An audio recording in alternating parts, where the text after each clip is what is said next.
Саламатсыздар ма, YouTube каналының көрермендері.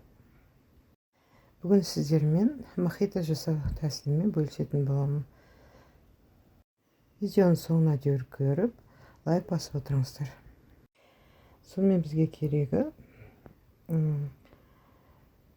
сарыағаштың суы, дайын сироп, бұл киви сиропы, лимон, киви, жалбыз, мұз және бізге құмыра керек. Сонымен бастаймыз. Бірінші жуып тазалап аламыз.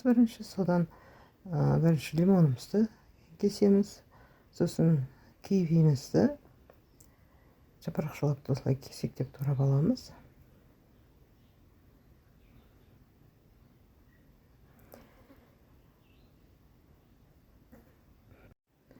Сонымен сиропымызды бірінші құямыз. Бұл жерде 75 грамм. Мұзымызды саламыз. Дайындап тұрып қойған лимонымызды, кивимізді саламыз.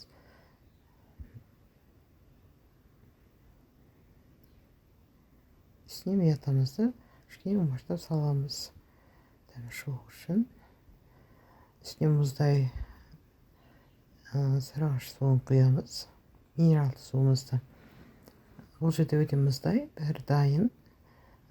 Бірден шеберуге де болады. Осылай мұздатқышқа қойып қойсаңыздар, дайын салқын су күннің ыстығына керемет сусын болады. Сіздермен бірге болған Лейла. Видео ұнаса, лайк басып, комментарий жазып, тіркеліп отырыңыздар.